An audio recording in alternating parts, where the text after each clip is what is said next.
Shalom, Bapak, Ibu, dan saudara-saudari yang saya kasihi dalam Yesus Kristus. Sebelum kita mendengarkan firman Tuhan, marilah kita berdoa. Kasih karunia dan damai sejahtera dari Allah Bapa dan dari anaknya Tuhan Yesus Kristus kiranya menyertai kamu sekalian.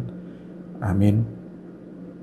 Bapak, Ibu, dan saudara-saudari, firman Tuhan kita pada hari Sabtu tanggal 8 Maret 2025 diambil dari kitab Daniel pasal 9 ayat 19. Beginilah firman Tuhan. Ya Tuhan, dengarlah. Ya Tuhan, ampunilah.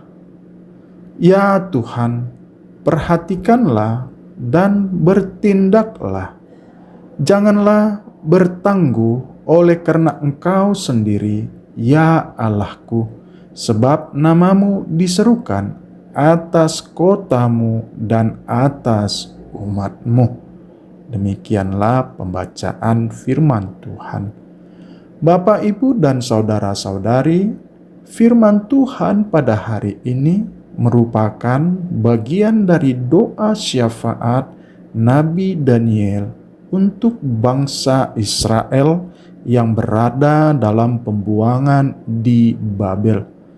Dalam doanya, Daniel memohon kepada Tuhan dengan penuh kerendahan hati dan keputusasaan. Ada beberapa poin penting yang dapat kita ambil dari Daniel 9 ayat 19 ini. Poin pertama, permohonan yang mendesak.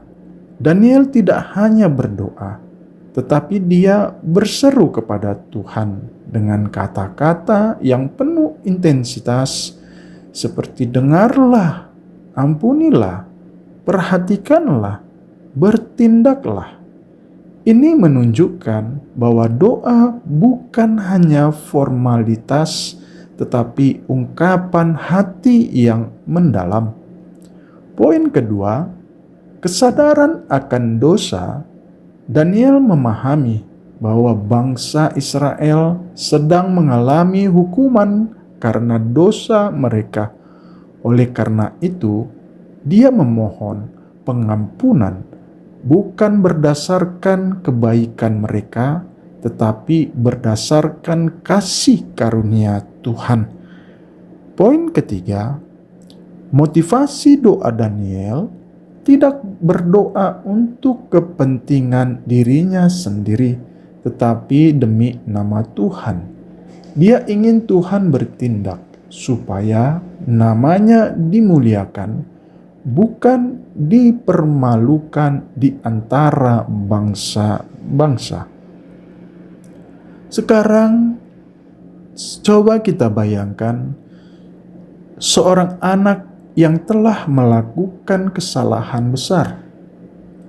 Dia memecahkan sesuatu yang berharga milik orang tuanya.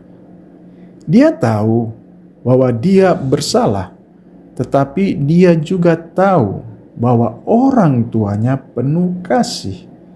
Dengan air mata, dia datang dan berkata, "Ayah, dengarkanlah aku. Maafkanlah aku. Tolong jangan marah. Aku tahu aku salah, tapi tolong jangan tinggalkan aku." Inilah yang dilakukan Daniel. Dia tahu bahwa Israel telah berdosa, tetapi dia juga tahu bahwa Tuhan adalah Bapa yang penuh kasih. Oleh karena itu, dia berseru dengan penuh iman, meminta Tuhan untuk bertindak dan menyelamatkan umatnya. Saudara yang terkasih, doa yang sungguh-sungguh seperti Daniel, kita harus berdoa dengan hati yang rindu akan campur tangan Tuhan, bukan hanya sebagai rutinitas. Kesadaran akan dosa kita perlu datang kepada Tuhan dengan kerendahan hati, mengakui kesalahan kita, dan meminta pengampunannya. Berdoa untuk kemuliaan Tuhan dalam setiap permohonan, kita harus mencari kehendak Tuhan dan kemuliaannya, bukan hanya kepentingan pribadi kita. Oleh karena itu, dapat kita simpulkan, kitab Daniel pasal 19 ayat 19 mengajarkan kita untuk berdoa dengan penuh kesungguhan, kesadaran akan dosa, dan hati yang mengutamakan kemuliaan Tuhan. Ketika kita berseru kepadanya dengan iman, Tuhan yang penuh kasih akan mendengarkan dan bertindak dalam hidup kita. Sekarang, mari kita merefleksikan firman Tuhan kita.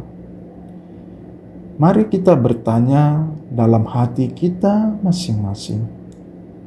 Apakah saya sudah berdoa dengan sungguh-sungguh seperti Daniel? Apakah saya datang kepada Tuhan dengan hati yang rendah dan penuh pertobatan? Apakah saya berdoa untuk kemuliaan Tuhan atau hanya untuk kepentingan pribadi saya? Marilah kita belajar dari doa Daniel dan semakin mendekat kepada Tuhan dalam doa kita setiap hari. Amin. Mari kita berdoa. Ya Tuhan yang penuh kasih, kami datang kepadamu dengan kerendahan hati seperti Daniel berdoa bagi bangsanya. Ampunilah dosa-dosa kami dan kasihanilah kami. Tolonglah kami untuk tetap setia kepadamu, dan janganlah Engkau berlambat-lambat dalam menolong kami. Kami percaya bahwa kasih setiamu tidak berkesudahan. Biarlah namamu dimuliakan dalam hidup kami. Dalam nama Yesus kami berdoa. Amin.